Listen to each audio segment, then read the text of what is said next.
Buenas tardes, bienvenidas y bienvenidos a este conversatorio virtual impulsado por la Coordinadora Antiimperialista de Solidaridad con América Latina y el Caribe. Somos una coordinadora que nació a principios de 2020, impulsados por la lucha que se desarrollaba a todo lo largo y ancho del continente latinoamericano.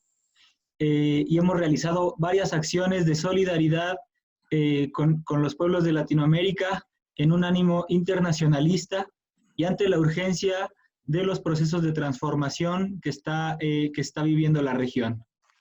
Nacimos en particular en solidaridad con la lucha del pueblo chileno que se levantó en una insurrección popular por la defensa de la democracia, por la defensa de sus derechos y por la defensa de la memoria, contra el neoliberalismo y contra la precarización de la vida. Participamos en dos acciones a favor del pueblo chileno en la embajada, manifestando nuestro apoyo incondicional a la lucha del pueblo chileno, y posteriormente la aceleración de distintas acciones de la derecha, como fue el caso del golpe de Estado en Bolivia, nos hizo reaccionar como coordinadora para empezar a constituirnos en un ente plural, amplio, que coordinaba a distintos actores, colectivos, militantes en lo individual, que empezamos a discutir cómo coordinar una solidaridad y un internacionalismo en los hechos. Así que por ello hicimos una manifestación en la OEA denunciando el papel que jugó esta institución en avalar el golpe de Estado contra Evo Morales. Y nos seguimos manifestando en distintas ocasiones respecto a todas las acciones que se dieron en ese país, condenando las acciones racistas de la derecha y el intento de destrozar a funcionarios públicos de la izquierda. Finalmente hicimos un acto político-cultural en la Embajada de Estados Unidos, que fue público y salió exitosamente bien, con cerca de 300 compañeras y compañeros asistentes, en el que denunciábamos la intervención de Estados Unidos en los procesos latinoamericanos. Y hoy estamos en una defensa del pueblo venezolano que está siendo amenazado por la intervención militar, pero también por el boicot económico y la intervención política del imperialismo estadounidense, en consonancia con la derecha venezolana, con el gobierno de derecha de Colombia y con otras fuerzas reaccionarias de la región, y por ello convocamos hoy como coordinadora antiimperialista de solidaridad con América Latina y el Caribe a esta plática virtual para reivindicar que necesitamos estar organizados y que necesitamos seguir luchando en la defensa de la soberanía de los pueblos. Muchísimas gracias, Emilio. Bueno, el día de hoy, gracias a todos por acompañarnos en este conversatorio virtual, precisamente en defensa de la soberanía, pero no solamente de Venezuela, también de América Latina. Ahora ahondaremos en eso, y para ello nos acompañan el día de hoy, bueno, Emilio, quien ya nos introdujo a esta charla, y también es parte de la Coordinadora de Solidaridad con América Latina y el Caribe.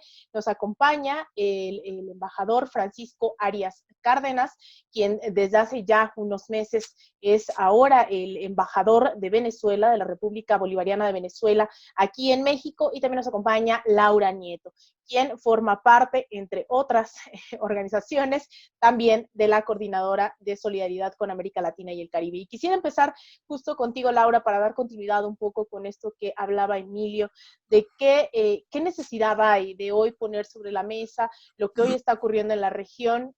Tal vez nos pudieras ahondar un poco más en esta necesidad de por qué reflexionar sobre la solidaridad, que es esta coordinadora, ¿no? Esta urgencia de poner a debate lo que hoy está aconteciendo, insisto, no solo en Venezuela, sino en América Latina. Muchas gracias, Alina. Pues un saludo también al embajador Francisco Arias Chávez. a Emilio Telles, y pues un agradecimiento por todos estar viendo esta transmisión. Pues en principio, lo que ya comentaba Emilio, la Coordinadora Antiimperialista de Solidaridad con América Latina y el Caribe, que se formó el año pasado, está conformada por varios movimientos colectivos y militantes de distintas corrientes de izquierda, con el fin de unir esfuerzos para solidarizarnos desde México con las luchas y las resistencias de nuestra América, desde una visión, por supuesto, que se opone fuertemente al imperialismo, al intervencionismo, sobre todo de Estados Unidos aquí en nuestra región. Y pues este esfuerzo actual de hablar sobre lo que acontece en Venezuela y sobre las acusaciones mentirosas del presidente Donald Trump y su gobierno, se ligan a la necesidad justamente de desmentir las campañas de odio y desprestigio hacia todo el proceso bolivariano del pueblo venezolano. Por ejemplo, el año pasado, que creemos que todo está muy ligado, el año pasado vimos lo que ya comentaban también a los pueblos de Haití, de Ecuador, de Chile, de Colombia, levantarse en oposición a las políticas neoliberales y en contra de los gobiernos que las aplican, lo cual fue pues un aire fresco lleno de valentía, ¿no? Y estos movimientos pues denunciaron de distintas maneras la injerencia imperialista hecha a partir de organismos internacionales como la OEA, como el FMI, como la OCDE, como el Grupo de Lima, que pues obviamente han subsumido en la miseria a nuestros pueblos, reiterando pues nuestra condición de dependencia y de subdesarrollo. Al mismo tiempo, pues todo este retroceso en materia de derechos humanos, de derechos laborales ganados a pulso por la lucha obrera y de sectores organizados, ha sido brutal el embate, ¿no? En las últimas décadas. Y al mismo tiempo ha habido una escalada de violencia patriarcal, tenemos que decirlo, una escalada de violencia patriarcal hacia nosotras, las mujeres latinoamericanas, y hacia todo aquel que nos incruste dentro de la heteronormatividad hegemónica. Esto es algo que no se debe dejar de mencionar, que justo esta violencia estatal, sistemática, dentro de esta violencia quienes somos más golpeadas, más afectadas somos las mujeres y pues también las comunidades sexodiversas. Entonces, justamente por eso dentro de la Coordinadora Antiimperialista de Solidaridad con América Latina, la CASALC, decimos que los procesos actuales de lucha tienen rostro indígena, de campesina, de campesino, de mujer, de las y los jóvenes sin futuro, pero también que no tenemos miedo y pues obviamente de la clase obrera precarizada. Y justamente, pues, los acontecimientos como el golpe de Estado en Bolivia, como el uso del lawfare, ¿no?, de esta guerra jurídica en Brasil, en Argentina, recientemente en Ecuador contra Correa, sin olvidar lo que pasó en Honduras en 2009 o en Paraguay en 2012, pues ha servido para atacar a los gobiernos de corte progresista elegidos democráticamente por sus pueblos, y pues todo esto es realmente aberrante, ¿no? Creemos que justamente todos estos embates están sumamente relacionados entre sí y relacionados con las amenazas hacia Venezuela por parte de Estados Unidos hoy. Entonces, justamente creo que es muy importante, creemos, yo como vocera de la CASALC, creemos que es muy importante denunciar la represión a los movimientos de los pueblos en resistencia, al carácter autoritario y violento, ¿no?, de gobiernos como el de Piñera en Chile, como el de Duque en Colombia, el de Bolsonaro en Brasil, el de Lenín Moreno en Ecuador, que pues han dejado cientos de muertos, miles de heridos, pero también es muy importante no solo denunciar eso, sino también reconocer que a pesar de todos estos embates, los pueblos latinoamericanos seguimos en pie de lucha, reconocemos la resistencia, ¿no?, valiente de todos los países y sobre todo de países como Venezuela y como Cuba, que a pesar de los bloqueos económicos y políticos, pues siguen fuertes y sin decaer, ¿no?, frente a todo esto. Creo que también es muy importante denunciar, bueno, creemos que es muy importante denunciar que todo este embate imperialista de intervención va unido también a algo primordial, que es apoderarse de nuestros recursos naturales. En el caso de Venezuela, pues es obvio, porque en este aspecto, pues cuenta con grandes reservas de petróleo, pero sin olvidar también que en toda la región pues existen vastos recursos naturales que están en la mira tanto de los países centrales como de las grandes empresas transnacionales, que van pues desde mantos acuíferos, desde litio, minerales en general, semillas, incluso hasta biodiversidad, etcétera, ¿no? Entonces, pues sí, justamente creemos que esto es muy importante de denunciar. dentro de la coordinadora creemos que es muy importante informar y acabar con todo este embate de desinformación que proviene desde Estados Unidos y desde los países centrales y los medios de comunicación masiva. Y sobre todo también es muy importante el alzar la voz con respecto a la amenaza que hace ahora Estados Unidos contra Venezuela, porque el hecho de que amenace, ¿no?, a distintos países latinoamericanos, diciendo en este caso que son narcoestados, o decide, como en el caso de México, que lo dijeron hace unos meses, que hay organizaciones terroristas refiriéndose a los cárteles del narcotráfico, pues es especialmente estremecedor, porque pareciera que a partir de inventar un nuevo enemigo, el narcoterrorismo en este caso, pues se legitima la invasión de tropas extranjeras, se legitima el golpe contra la soberanía y contra la autodeterminación de los pueblos latinoamericanos. Entonces, bueno, es sumamente importante ir difundiendo esta información, hablar y debatir sobre estos temas y decir que la solidaridad pues no se regatea, ¿no? Que damos todo nuestro apoyo y fuerza al pueblo venezolano que hoy en día atraviesa pues por momentos muy difíciles, porque sabemos que si no hacemos esto hoy, también después nos va a llegar a todos los demás países latinoamericanos. Muchísimas gracias, Laura. Efectivamente, pues me quedo con esta reflexión, ¿no? Como llegamos al tema de Venezuela durante los últimos meses, sobre todo, hemos visto cómo se acentuaban estos movimientos en contra del actual sistema económico, sobre todo el modelo neoliberal en América Latina. Veíamos también el avance de la ultraderecha en el caso de Bolivia, veíamos una serie de protestas también a escala global en el caso de Francia, en el caso, es decir, no solamente este malestar en contra de este modelo neoliberal se daba en torno a América Latina, sino era una situación a escala global. Y veíamos que justo las movilizaciones se daban en países como Chile, ¿no? que es esta cuna del neoliberalismo. Sin embargo, debido a esto que mencionas también, este bloqueo mediático, Laura, no se sabía qué es lo que estaba pasando en Venezuela. Y ahí es donde quisiera ir con el embajador Francisco Arias, en donde justamente poco se sabe que esta lucha en contra de todas estas dinámicas, en contra de todas las políticas unidireccionales por parte de Estados Unidos en lo político, en lo económico, este asedio, había sido una constante durante más de 20 años en el caso de Venezuela. Sin embargo, llama la atención este último ataque, vemos este despliegue naval militar, el mayor en 30 años en la región, en el Caribe, y eso levanta una alerta. Yo creo que tampoco es casualidad y creo que por eso nos convoca a este debate sobre lo que hoy está ocurriendo en Venezuela. ¿Qué implicaciones tiene esto que también creo que no tuvo el impacto tal vez de debate, de reflexión y mediático como debió haberlo tenido? ¿Qué implicaciones tiene para Venezuela este despliegue naval y estas últimas decisiones por parte del gobierno de Estados Unidos en contra de Venezuela, no solo hablando de Venezuela, sino también regionalmente, embajador?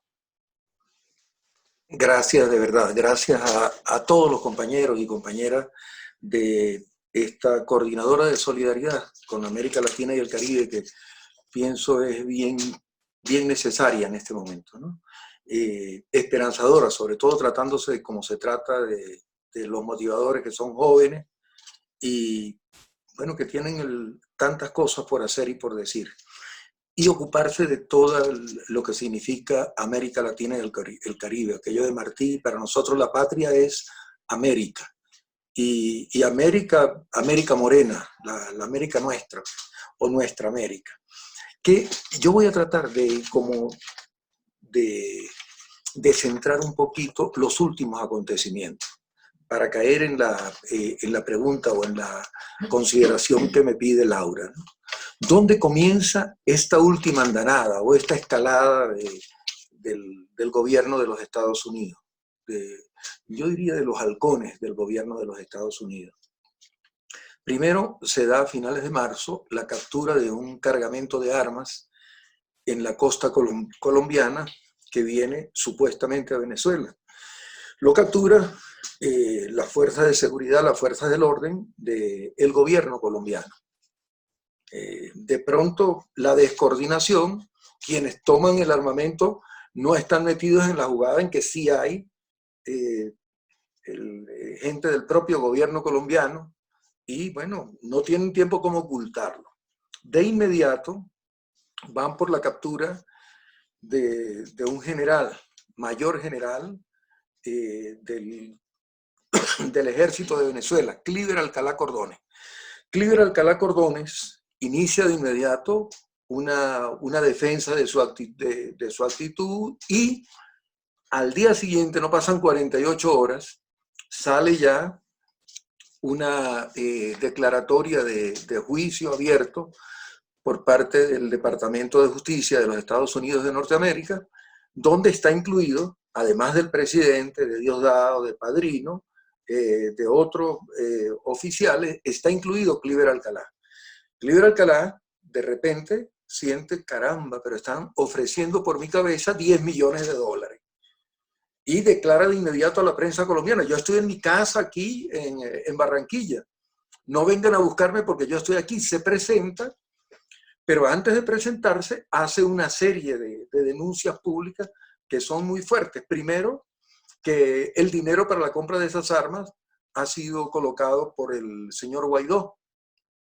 Segundo, que hay gente del entorno de Guaidó que ha estado en este complot para generar como puntos focales de disturbios en Venezuela, para hacer, él lo dice claramente, como acciones de comando en áreas bien sensibles de Venezuela. Una vez que el Departamento de Justicia abre aquella averiguación sin ton ni son, abre aquel juicio prácticamente, porque no hay ninguna sustentabilidad, y es un poquito lo que señalaba en principio Alina y Laura, ¿no? No hay ninguna razón para decir de la noche a la mañana el presidente Maduro es un narcotraficante, sin ninguna prueba, sin ningún elemento de convicción que permita decir agarramos este cargamento de droga con este señor que declaró que era Maduro. Ellos lo lanzan así como, bueno, como una verdad de fe, un dogma de fe. El presidente Maduro es un narcotraficante y $15 millones de dólares por su cabeza. Probablemente venía preparándose ya toda una serie de eventos. No contaron con la pandemia, seguramente no estaba dentro de los cálculos de quienes llevan este tipo de guerra en los Estados Unidos, que iban a tener la situación que tienen ahora, pero sin ninguna compasión de la situación que padecen los propios ciudadanos en Manhattan. Pasan, dan un paso más allá todavía, van a este despliegue, la movilización del Comando Sur, que lo han dicho muchos analistas, incluso en los propios Estados Unidos. Una movilización en el Caribe, cuando el 80% de la droga sale por el Pacífico. La droga se produce en Colombia, lo sabemos todos. Y la droga pasa una parte por Venezuela, pues fuimos una sola nación, al fin y al cabo. Somos hermanos siameses, pues. Independientemente de lo que planteen en este momento el gobierno de la oligarquía colombiana, nosotros somos pueblos hermanos. Nacimos a la libertad de las manos de Bolívar. Y bueno, el himno de Colombia tiene referencia a héroes colombianos que murieron del lado venezolano, granadinos y venezolanos. Somos Colombia, una gran unidad que se rompió hace 200 años, como pasó en otros espacios de América Latina. Bueno, no van a controlarlo en el Pacífico, van a controlarlo aquí, pero inmediatamente hay otras aseveraciones. El embajador Bromfield, antes embajador en Venezuela, dice así dura y descaradamente, tenemos posibilidades, todas las posibilidades están sobre la mesa, pero podemos también hacer operaciones quirúrgicas. Operaciones quirúrgicas llaman ellos estas operaciones con drones, tipo a las que hicieron contra el general Selmani en Irak, invitado por el propio gobierno de Irak y sin respetar al pueblo iraquí ni al gobierno iraquí. Van siguiendo en escalada, ¿no? Estas amenazas, van siguiendo en escalada estas demostraciones de fuerza, estas provocaciones, porque son provocaciones realmente. Poner un barco de guerra dentro de las aguas territoriales de Venezuela es retarnos, lo hunden, es como aquellos silogismos que llaman algunos, ¿no? Si lo hundes, bueno, me estás declarando la guerra. Si no lo hundes, no tienes el control y la capacidad para hacerme la guerra y eres débil. Y generar toda esta serie de ideas que quieran generar con esta amenaza permanente. Ahora, hay un elemento que va paralelo a todo esto, que tenemos que analizarlo también. Lanzan al mismo tiempo una propuesta para la transición en Venezuela. Abiertamente, eso la lanzan, primero, nosotros la consideramos irrespetuosa, porque nadie puede venir a decirle a Venezuela, a inventarnos la plana, como nadie podría decírselo a los mexicanos, como nadie podría, salvo que sean gobiernos serviles, pues. Pero no hay ninguna forma de que vengan a plantearnos, mire, usted, el presidente legítimo, electo por la gente, por la mayoría del pueblo, tiene que renunciar. Y nosotros podemos renunciar a nuestro pelele. Es que a veces da la idea aquello de la mujer, que las mujeres aquellas que peleaban por el niño en la historia de Salomón, ¿no? O sea, no, bueno, renuncian. ¿Qué van a renunciar? ¿Qué van a renunciar si no tienen gobierno? Salvo dinero que están recibiendo y que están utilizando de muy mala manera, producto de lo que nos están quitando o lo que nos están represando en el exterior. Los recursos que nos tienen represados en el nuevo Banco de Portugal, el oro que nos tienen en el Banco de Londres, Citgo, con las 3 refinerías que están entre las 10 más grandes de los Estados Unidos, que es bueno decirlo, pero además con una cantidad de más de 5.500 estaciones de servicio, bombas de gasolina en 25 estados de los 50 estados de la Unión Norteamericana. O sea, lo que están haciendo con Venezuela es no solo inhumanidad, es falta de respeto, es falta de sentido, de lógica. Ahora, ¿qué ocurre con esta propuesta? Esta propuesta la colocan sobre la mesa. Inmediatamente el presidente de la Asamblea Nacional, de una de las asambleas nacionales, porque se dividieron además con gente de la propia oposición, y que se autonombra presidente, reconocido por Estados Unidos y por sus satélites, él dice, bueno, yo voy a renunciar, estoy dispuesto a renunciar, y me gusta la propuesta que está haciendo los Estados Unidos. A nosotros, obviamente, no solo nos gusta, nos ofende. O sea, nos ofende y ofende al pueblo de Venezuela. Y se convierte para nosotros en una falta de respeto realmente. No podemos admitir bajo ningún concepto que alguien nos venga, que quieren hacer algo para ayudar a Venezuela, quítennos las sanciones, porque ese es el último elemento que apenas salía en el día de ayer. No hay problema, Venezuela puede comprar medicamentos, Venezuela puede comprar insumos, pero nos quitan la plata, pues. O sea, no, tú puedes respirar, pero le tapas la nariz y la boca. O sea, nadie respira por las orejas o por el cabello. Pues. Es una situación, una conducta que es absolutamente dislocada. Entonces, el hecho es, bueno, nosotros vamos a resistir, Venezuela va a resistir. Venezuela va a resistir, tenemos que resistir, y por eso que ustedes jóvenes, académicos, estudiantes, que ustedes mexicanos de bien, mexicanas de bien, que nos digan la palabra solidaridad. Bueno, yo se lo transmito a la gente nuestra, se lo transmito a la gente nuestra en Caracas. Estamos de verdad, yo digo, comprometidos, porque la dignidad de Venezuela es la dignidad de América Latina. Si quieren hacer algo, díganle a Guaidó y a su gente que hagan política. Nosotros estamos en un proceso ya, se abrió, bueno, se detuvo por esta pandemia, que la hemos tratado con mucha fortaleza, en medio de las dificultades de la gente nuestra. La cuarentena, y tenemos una relación de pruebas hechas que proporcionalmente con nuestra población es de las primeras del mundo. Y tenemos una cantidad de casos que, de acuerdo con la población, también es un logro del propio gobierno del presidente Maduro. Y, por supuesto, de todo el gobierno y de la resistencia del pueblo de Venezuela. Díganle a la gente que haga política. Nosotros tenemos ya, se suspendió, digo, por la pandemia, este plan para tener un nuevo Consejo Nacional Electoral. Con este Consejo Nacional Electoral, ellos ganaron con mayoría la Asamblea Nacional. La que dividieron y la que convirtieron en una piltrafa. ¿Por qué? Porque no quisieron hacer política. Ganaron en el 2015 y el primer presidente dijo, en 3 meses saco al presidente de la República. ¿Quién ha dicho en este planeta que un presidente de una asamblea que tiene que legislar, que tiene que aprobar endeudamiento, una asamblea nacional o un congreso nacional, en el caso de México, con 2 cámaras, que tiene que aprobar designación de embajadores, que tiene que hacer verificación del manejo de la renta pública, está hecha para tumbar al presidente, para decir, lo saco en 3 meses. Y después rectifica el mismo presidente de la Asamblea Nacional, dice, no, 3 meses es mucho, denme un mes para sacarlo. Entonces, el dislate, si algo quieren hacer estos señores que están dirigiendo esta política con relación a Venezuela, díganle a esa gente que haga política, díganle a estos opositores, cuando ustedes le corten es el cordón umbilical, y aquí lo digo para los norteamericanos, o sea, tenemos que decírselo, pues. Cuando ustedes le corten ese cordón umbilical, claro, no se lo pueden cortar porque son los suyos, ¿no? Para hacer el plan de ustedes, pero cuando le corten el cordón umbilical, le diga, recorran los barrios, hablen con la gente, hagan política, propónganse para la próxima Asamblea Nacional.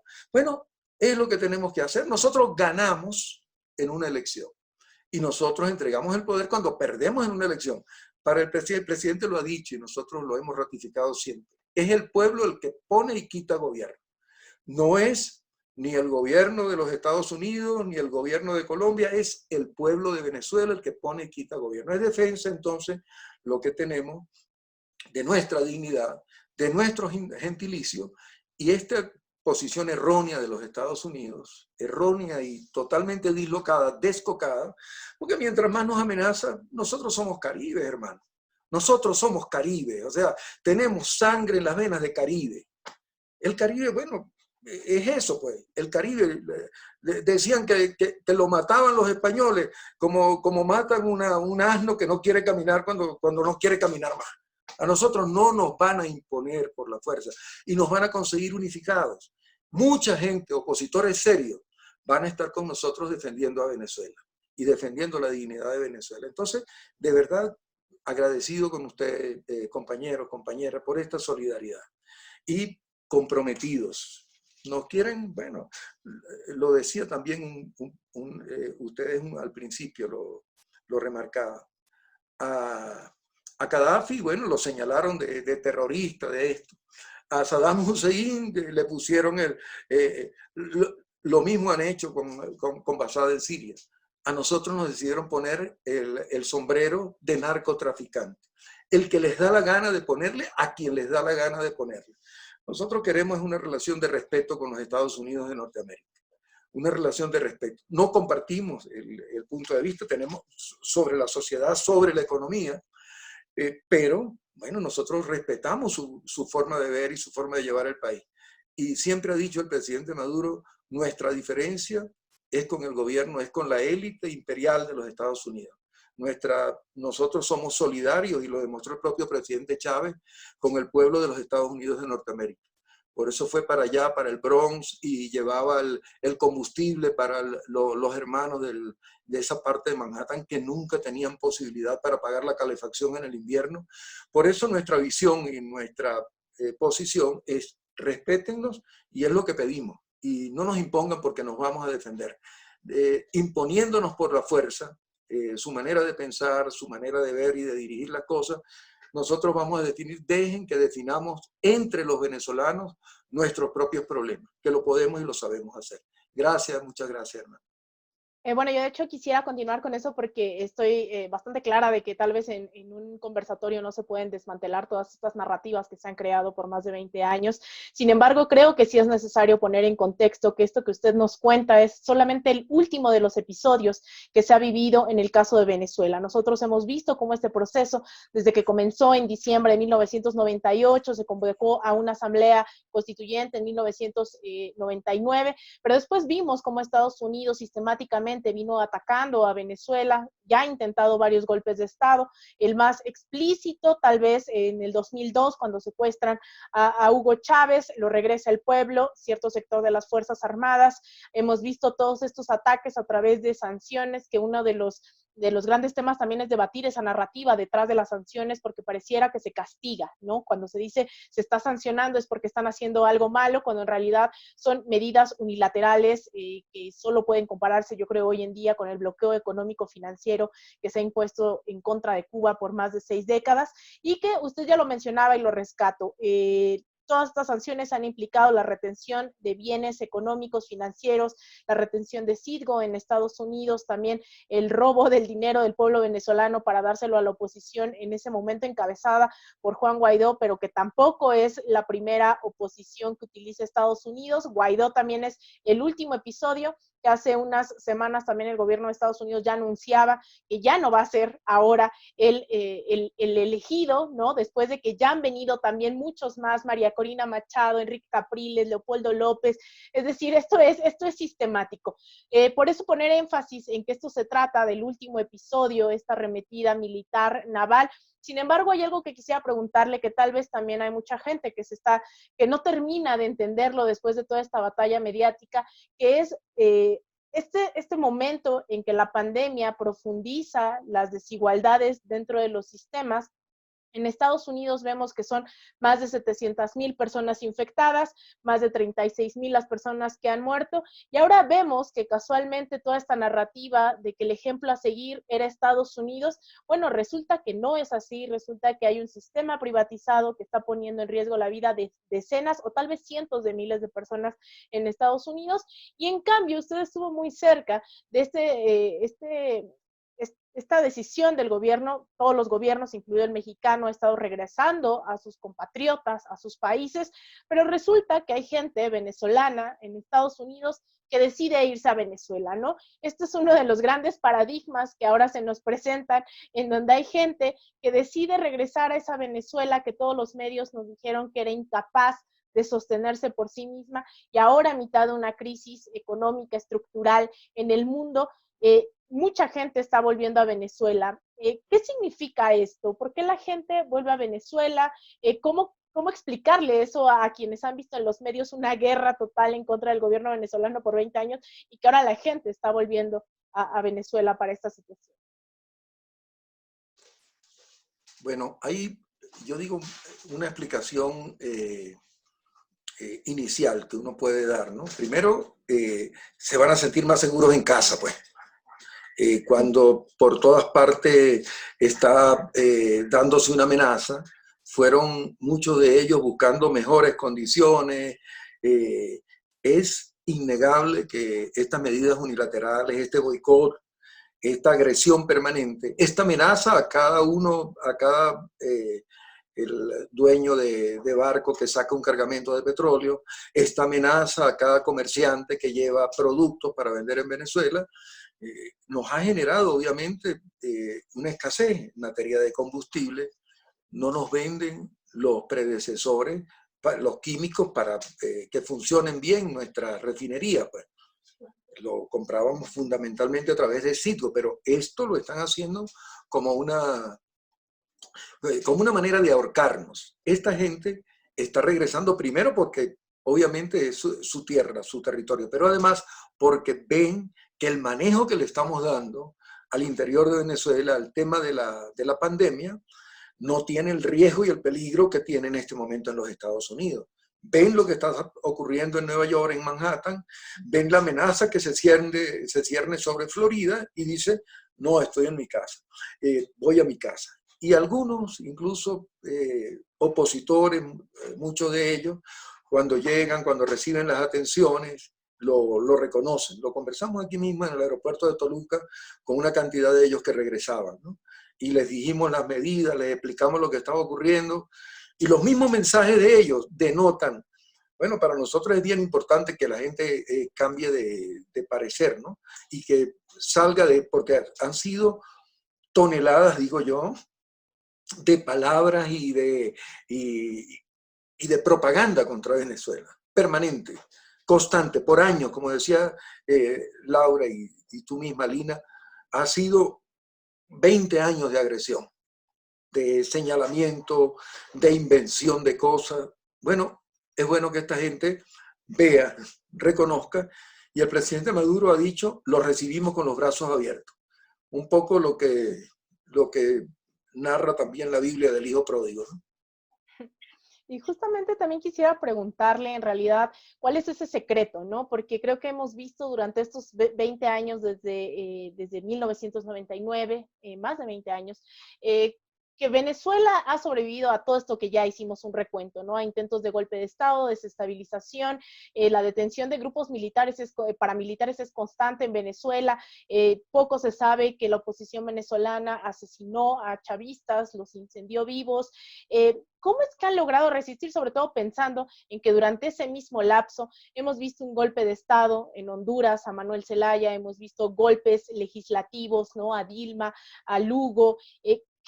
¿Cuál es ese secreto, ¿no? que tiene Venezuela para haber resistido a tanto? ¿Cuál es esa lección que podría compartir, sobre todo para el pueblo mexicano, que son la mayoría que nos están viendo el día de hoy y que nos estamos enfrentando a esa transición de si es un gobierno, hacia dónde tiene que mirar el horizonte? ¿Cuál es el secreto de estos 20 años, más de 20 años de la Revolución Bolivariana? Yo lo resumiría tal vez en dos temas, ¿no? Uno, primero tenemos que endosárselo obviamente a Chávez, ¿no? A su capacidad para transmitir. Chávez hablaba mucho y explicaba mucho a la gente y tomaba referencias de nuestra propia historia, ¿no? De la esencia de lo que es el venezolano. Eso es un elemento. Y bueno, algunos lo llaman él llamaba la batalla de las ideas, que es demasiado importante. De darle al pueblo la cultura, los medios de expresión popular, en cada barrio una televisora, en cada espacio una radio. Las radios comunitarias nos ayudaron muchísimo. Los programas de alfabetización, repetir la idea, explicarla, el debate, es decir, que el pueblo se empodere del propio proceso. Eso es uno, pero otro que es fundamental es algo que el propio Chávez también diseñó, es la unión cívico-militar, la integración entre pueblo y ejército. Es decir, somos una misma cosa y, bueno, nos defendemos en conjunto de las agresiones. Por eso todavía esta semana, la semana pasada, cartas a generales. Fíjate que la propuesta que está planteando el Departamento de Estado para la transición considera, entre otras cosas, ya dice, Maduro se puede proponer como candidato. Una gran contradicción, porque primero están diciendo que es un narcotraficante que su cabeza vale 15 millones, y después dicen, no, puede ir como candidato. O sea, pero bueno, de las contradicciones está hecho la fuerza y el poder, ¿no? El abuso del poder y el abuso de la fuerza. Pero ha sido fundamental. Todavía mandan cartas, digo yo, a los generales pidiéndoles que se insurreccionen, que se alcen contra el presidente Maduro, que rompan con el presidente Maduro. Y decía que en esa propuesta dicen, además, que los altos mandos continuarían en sus espacios hasta que se dé la elección. No han podido con todas esos caramelitos y esas ofertas, no han podido romper la unidad entre pueblo y ejército.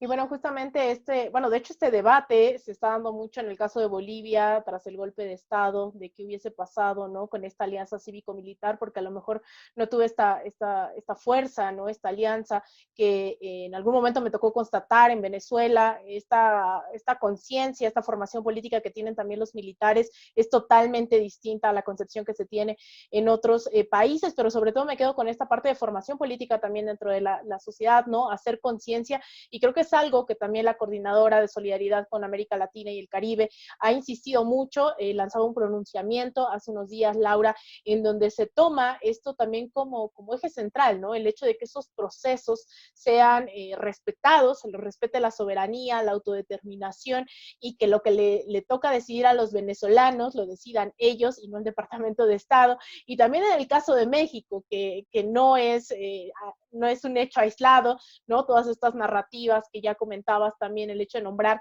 a los narcotraficantes como terroristas, que ya lo hemos visto y que es una narrativa que viene incluso desde Hillary Clinton en el Departamento de Estado. Ella fue la primera que empezó a ligar el Medio Oriente con México y esto, pero ¿nos podrías contar un poco más sobre todo este pronunciamiento que hace unos días lanzaban específicamente en el tema de Venezuela?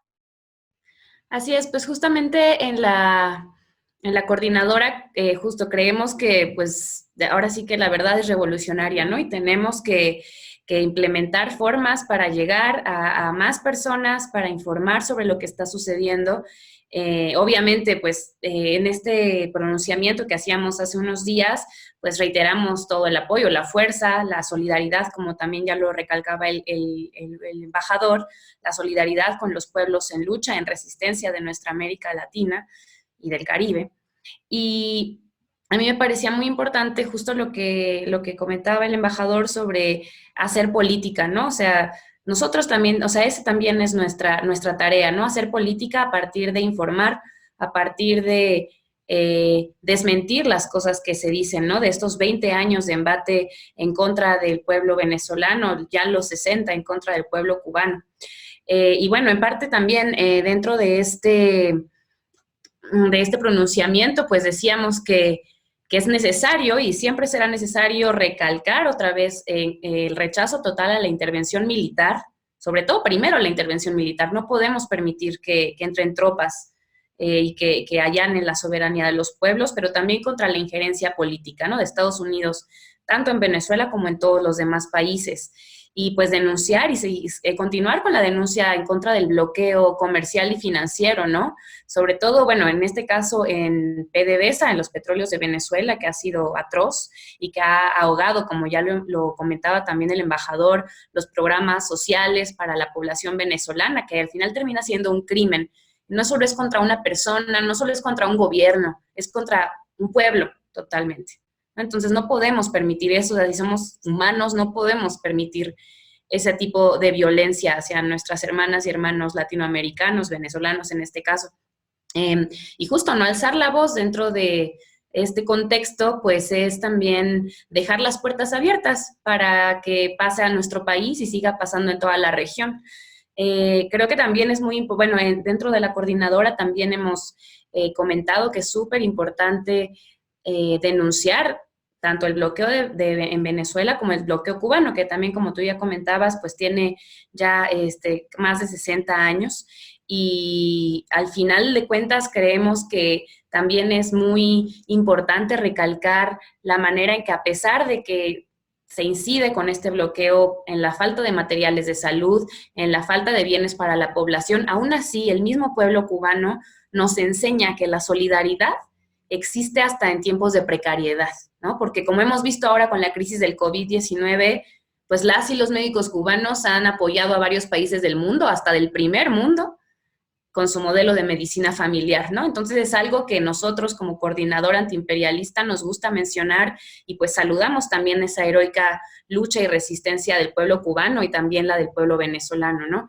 Un poco más de lo que decíamos en este pronunciamiento también era pues justo mencionar estos 20 años de arremetidas, que no solo son de ahorita de Trump, ¿no? O sea, Obama en 2015 decretó que Venezuela era literalmente una amenaza inusual y extraordinaria para Estados Unidos, ¿no? Entonces comienza toda una guerra para atrofiar al Estado, para no permitir que el mismo Estado venezolano pueda proveer las garantías mínimas a su pueblo y pues pretende crear efectivamente las condiciones para una invasión militar, ¿no? Y esto es lo que estamos viendo ahora.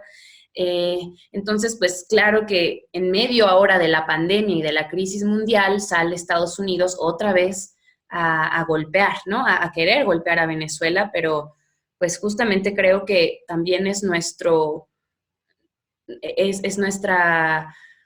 responsabilidad pronunciarnos y decir que eso no va a pasar. O sea, que nosotros tampoco, desde México o desde cualquier lugar en donde estemos viendo esto y estemos recapacitando, que no vamos a permitir que se vuelvan a generar atrocidades en contra de nuestros hermanos y hermanas latinoamericanos, ¿no? Y también recalcar que sabemos que pues son mentiras, ¿no? Sin fundamento, como ya lo decía el embajador, una calumnia que sirve como pretexto y justificación de la invasión, decir que hay un narcoestado en Venezuela, porque sabemos que efectivamente, o sea, solo el 1% de la droga que se consume en Estados Unidos atraviesa por Cuba y por Venezuela, pero en realidad todo el 90% otro, pues es muy probable que se esté produciendo en Colombia, el 6% en Perú. Entonces, al final, esto parece, pues, otra mentira más, ¿no?, del imperialismo. También sabemos que pues, las cortes locales de Nueva York y de la Florida pues, han manipulado al sistema judicial para que digan que Maduro compró, vendió drogas, que hace triangulaciones, incluso con las FARC, para mover drogas en Centroamérica. O sea, una sarta de mentiras sin ningún fundamento que incluso están incidiendo dentro del mismo sistema judicial estadounidense, ¿no? Entonces, pues todas estas acusaciones, sin poderlas comprobar, son una muestra más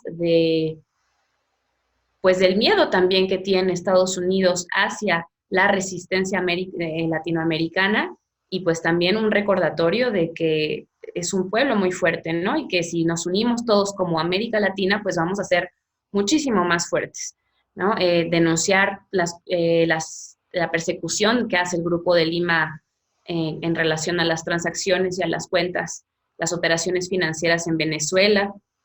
Recalcar una vez más, como ya lo mencionaban ustedes dos, los intentos de golpe de Estado a Venezuela, el intento de asesinato con drones a Maduro, y bueno, pues decir que creemos que desmentir estas campañas justamente es una forma de hacer política, ¿no? Y a mí me parece muy importante también lo que comenta el embajador, que es un pueblo con dignidad, y me gustaría pues recordar esta frase que ya ahora es muy sonada, ¿no? Hasta que la dignidad se haga costumbre. Y que para que esa dignidad se haga costumbre, pues claro que la solidaridad es muy importante. Entonces, justo como coordinadora antiimperialista de solidaridad con América Latina y el Caribe, pues los invitamos a que se unan a nuestras discusiones, que se unan a todas las actividades que llevamos a cabo. Las próximas semanas, aparte de seguir apoyando la cuestión de Venezuela, también vamos a empezar una campaña de difusión en contra del bloqueo cubano, que bueno, ya también lleva décadas ahí. Los invitamos a que se sumen tanto a nuestras redes sociales, a que se unan a nuestras discusiones, bueno, ahora nuestras reuniones virtuales por todo este problema de la pandemia. La vamos a hacer la próxima, el miércoles 22 a las 6 de la tarde.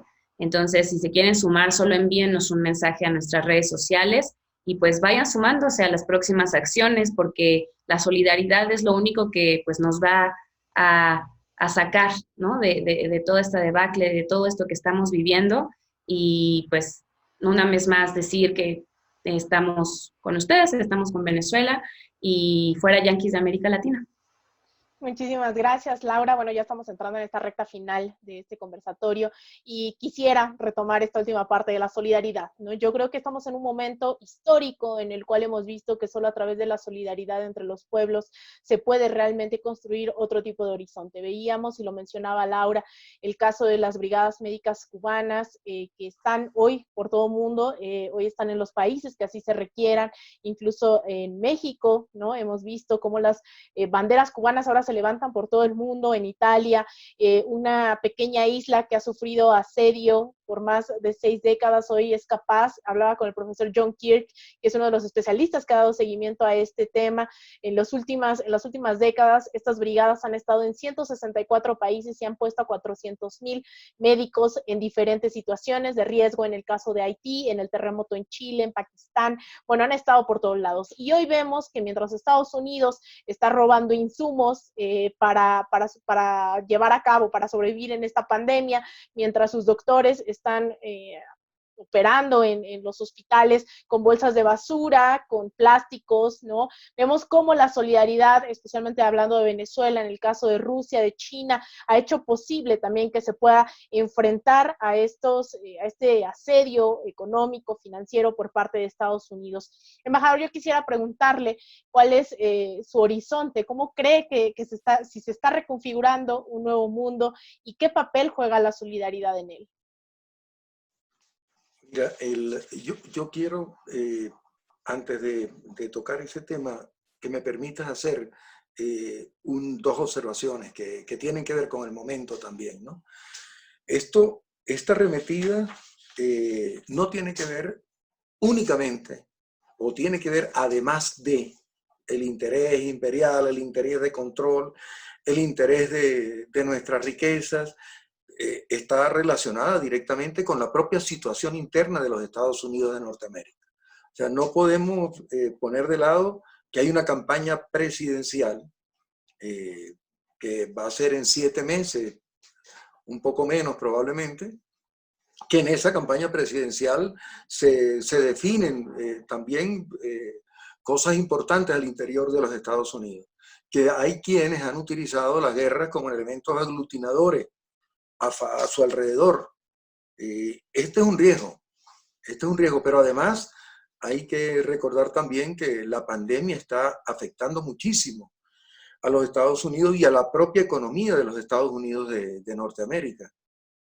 Además de lo que significa como este pulseo entre los intereses económicos de los Estados Unidos y el naciente poderío económico de Oriente, fundamentalmente de China, ¿no? Todo esto tenemos tal vez que ponerlo dentro del análisis. Dios quiera, digo yo, que no se convierta en elemento esencial de demostración. Yo le he dicho y lo hemos repetido mucho, lo han dicho también analistas muy buenos, muy dedicados de América Latina y el Caribe. Nosotros no somos un pequeño país o una pequeña nación. Nosotros somos una nación de casi 1 millón de kilómetros cuadrados, con 30 millones de habitantes, y no es una guerra que se va a resolver, Dios quiera que no la hiciera, en 1 mes o en 3 meses o en 7 meses. O sea, es una situación de mucho riesgo la que hay. Por eso digo, Dios quiera que no se meta como tema esencial para obtener la victoria al interior o el voto favorable de los ciudadanos norteamericanos, la destrucción de un país, la destrucción de Venezuela.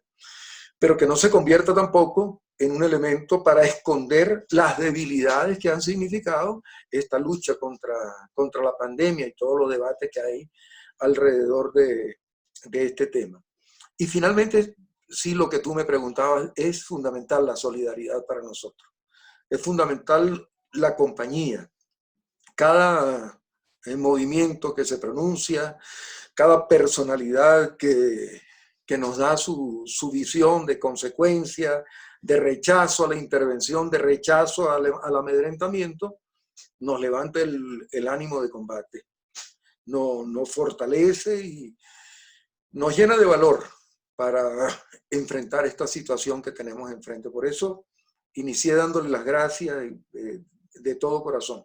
Y lo hago en nombre del propio presidente Nicolás Maduro Moro, presidente constitucional, elegido democráticamente, y lo hago en nombre de la mayoría digna del pueblo de Venezuela, de los que no soportamos la humillación de la imposición externa, extranjera, y lo que rechazamos, por supuesto, todos los imperios, lo que nos sentimos hijos de Bolívar, latinoamericanistas, independientes y, por supuesto, solidarios con todas las causas de América Latina y el Caribe.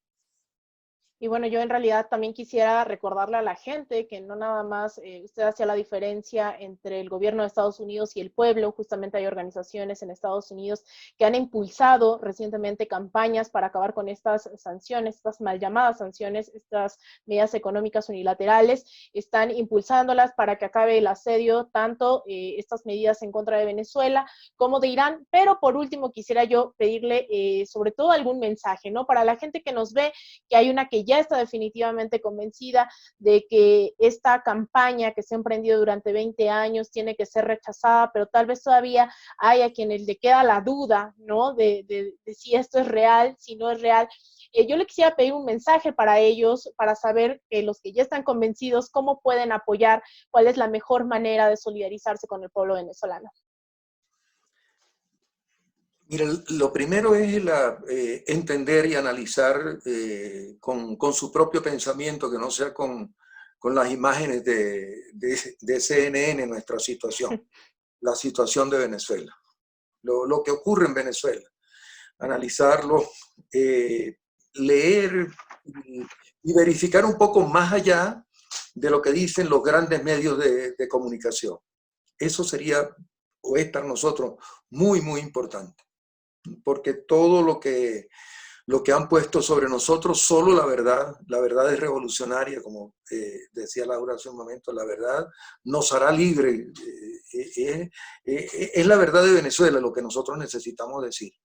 Nosotros creo que estamos haciendo ese esfuerzo, ¿no? Dentro de Venezuela y fuera de Venezuela. Solamente esto que ustedes hacen nos ayuda a llegarle a mucha gente. Nosotros creemos en la democracia y somos demócratas.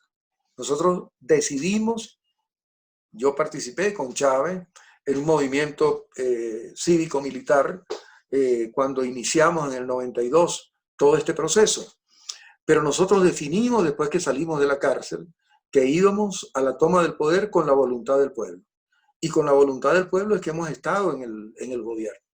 Y es lo único que nosotros avalamos como razón para estar en el poder, detentar el poder, que es servicio para la mayoría y fundamentalmente para los más necesitados. Entonces, primero la conciencia, ese es un apoyo extraordinario, conocer, discutir, debatir lo que pasa realmente. Y, por supuesto, el rechazo militante a la intervención, a la imposición y a la amenaza militar que tienen contra Venezuela en este momento. Perfecto, pues muchísimas gracias. Les agradezco a todos, al embajador Francisco Arias, haber estado con nosotros, a Laura, a Emilio, también a Zair, que estuvo con nosotros acompañándonos en ese conversatorio, y pues les invitamos a que sigan las redes de la Coordinadora Antiimperialista de Solidaridad con América Latina y el Caribe, que sigan toda esta información que se está generando sobre cómo solidarizarse con otros pueblos. Ya dicen, la verdad es revolucionaria, es verdad, y a partir de la información es como se genera esa conciencia para ese otro mundo posible. Les agradezco mucho a todos ustedes. Nos vemos en una otra ocasión. Soy Alina Duarte. Nos vemos la próxima. Gracias. Gracias a ustedes. Gracias, adiós.